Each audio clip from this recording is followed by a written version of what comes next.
carpet cleaners have actually used an iron and a towel and their favorite red remover to remove reds. The problem with that is it creates a safety hazard. What type?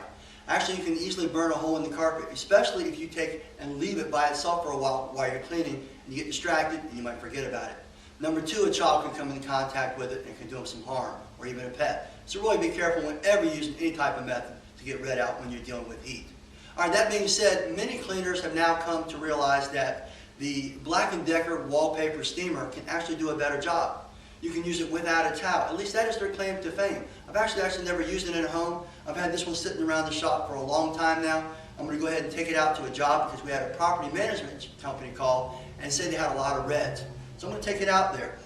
Many cleaners have actually said who have this that it's no longer available. You have to get it on eBay or something like that and look for a used one.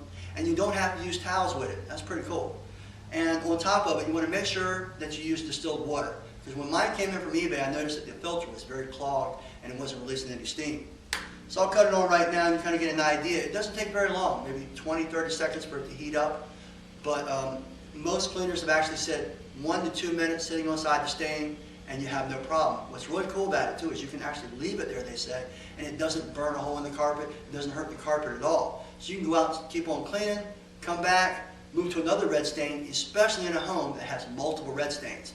And like I mentioned earlier, the home I'm going to has a lot of red stains in it, supposedly. All right, now before I grab my company shirt and I head on out there, I want to mention to you at the end of this video, during the conclusion, I'm going to show you how to clean that filter and a couple of little key tips and tricks with this unit to make sure you keep it in top shape, especially since they're no longer available. All right, let's go take a look at these reds.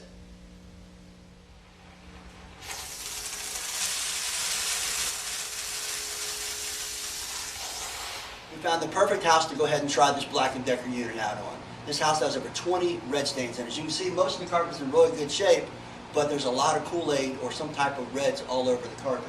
Now I'm going to go ahead and put my red remover on there. And there's like several bottles. I recommend just go to your local distributor, pick up your red remover of choice. I kind of prefer one with ammonia in it. That way I can kind of attack other colors besides reds. All right, that besides the point. What I like really about this unit, it puts off a lot of steam. As it's been mentioned, you don't have to use a towel, and you go ahead and leave it sit while you're actually working. Now I've had it on here about 60 seconds. There's a big red stain here, and I'm going to go ahead and give you a closer look at other red stains throughout the house. I just want you to see for the first time what I'm going to see. All right, let's go ahead and take a look at it. That's amazing. I mean, there's no light color in the carpet. Look at the amount of steam coming out of this thing. That's awesome. Now, I highly recommend keeping this filled up. Last thing you want to do is probably run out of steam.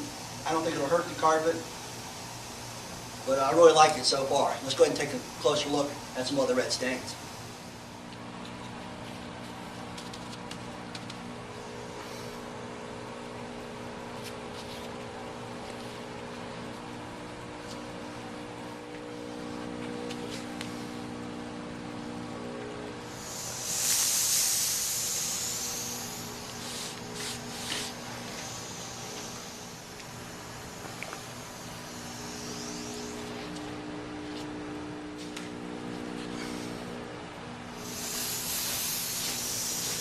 Awesome.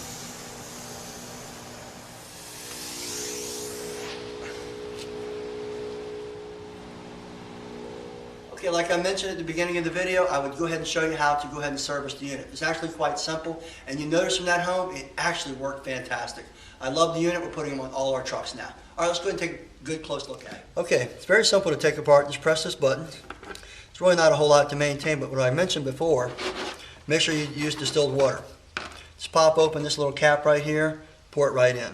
Okay? Also, I noticed when you put it back together, you got to make sure this cap is all the way down and this hole is lined up properly. If you don't, it won't steam because it won't pull through there properly. So don't force anything. All right, now I mentioned to you, I'll show you how to clean the filter. And when mine came in, it wasn't steaming like I said. But I pulled this out of here and I saw this filter on here. And I just popped this end off. I even popped the little rubber hose off too, like that. I took an air compressor gun and I blew through here very softly, not too hard, not too much pressure because you don't want to damage it. And then I took and did the same thing through this piece here also. Now the real filtration part is right here. I took the air compressor, blew it out well, and also soaked it in a little bit of cleaner too. Put it back together, just press that. Slide it back into the hole there. Press it so it's nice and flush. Work with it and make sure that first little lip gets under there. Clicks in like that. Okay, so you add your water. Make sure the top cap is all the way down. Line it up good. Press it in there and just cut it open. That's all you do. You're good to go. Well, I hope you enjoyed this video by Truck Mount Forums. Remember, we have over 50,000 carpet cleaners that come there a month and share ideas, and it keeps you on the cutting edge of the cleaning industry. Also, don't forget you can visit our video gallery for hundreds of similar videos, and now that we have a new production studio, we're going to be adding them every single month. So please subscribe to our YouTube channel. Well, this is Rob Al with Truck Mount Forums. Have a great day.